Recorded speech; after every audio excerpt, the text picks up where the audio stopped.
Nenek moyangku seorang pelaut, gemar mengaruk luas samudra, menerjang ombak, tiada takut, menerpa badai, sudah biasa.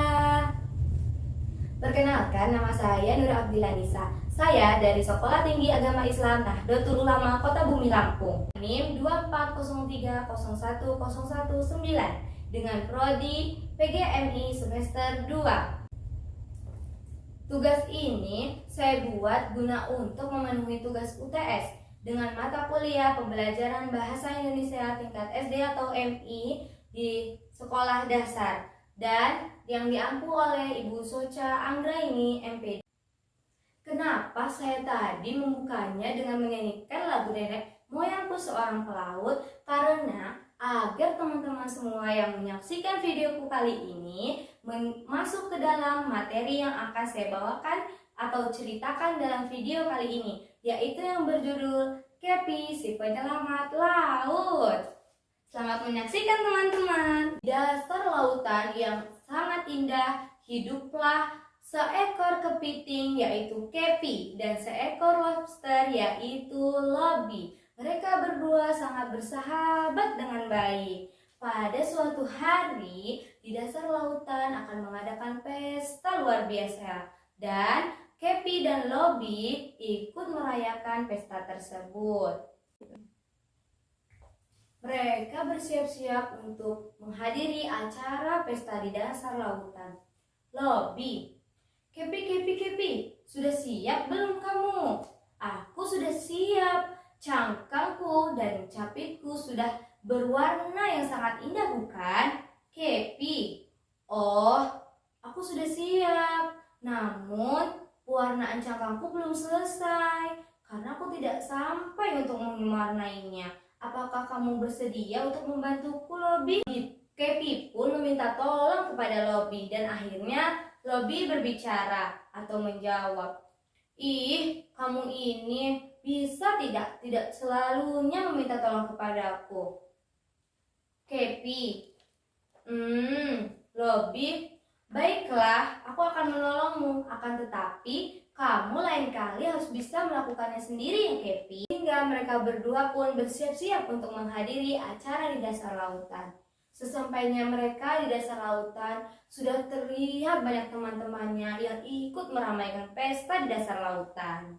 Lobby sudah tidak sabar ingin maju yang paling pertama. Akan tetapi yang maju pertama adalah si Kepi. Kepi maju dengan rasa sangat percaya diri.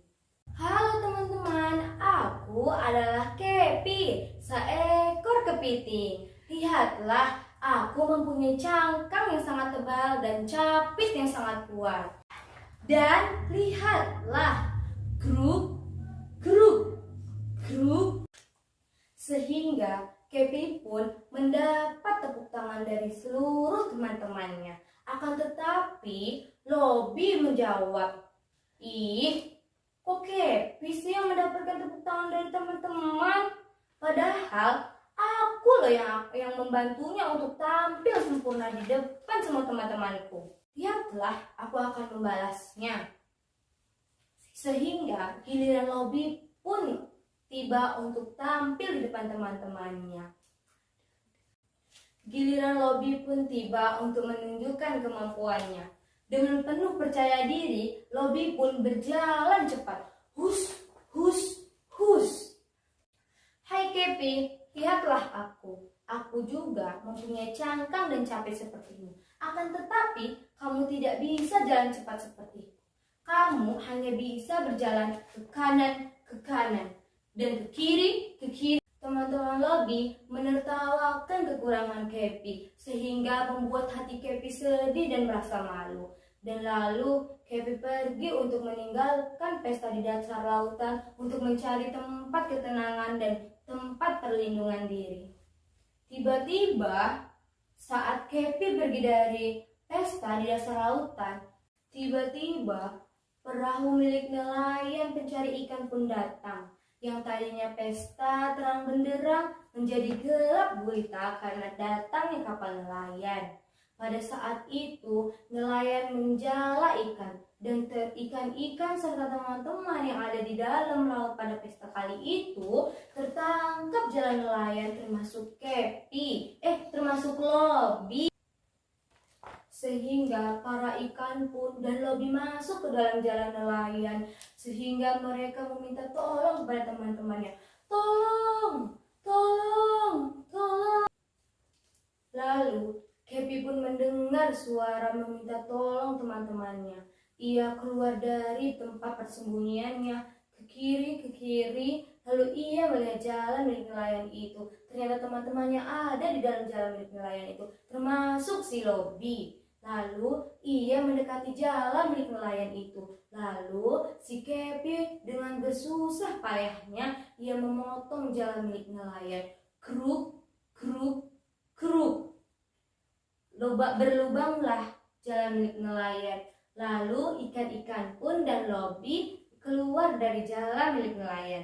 Teman-teman, pesan dan poin penting dari cerita yang saya bacakan tadi atau cerita yang saya perankan dalam video kali ini, poin pentingnya dan pesannya adalah marilah kita menjaga biota lautan kita supaya menjadi biota lautan Nusantara yang sangat indah. Tetapi pesan saya satu, tidak membuang sampah sembarangan di dasar lautan karena itu termasuk perbuatan merusak biota lautan Nusantara. Dan poin yang paling penting adalah ketika kita bisa menolong orang lain di saat kita kesusahan, itu adalah poin kebaikan. Tetapi ya teman-teman, setelah kita memberikan kebaikan kepada orang lain, kita tidak boleh merasa sombong dan tamak karena kita bisa menolong orang tersebut. Akan tetapi, karena teman-teman, sifat itu akan membuat kita susah di kemudian hari. Dan pada poin penting yang sangat saya ambil dari cerita ini adalah ketika kita bisa meminta maaf duluan dan kita memaafkan orang lain, itu termasuk perbuatan yang sangat mulia, bukan perbuatan yang rendahan. Baiklah, apabila terdapat kesalahan kata maupun perbuatan saya dalam video, saya memohon maaf dan saya akhiri. Wassalamualaikum warahmatullahi wabarakatuh.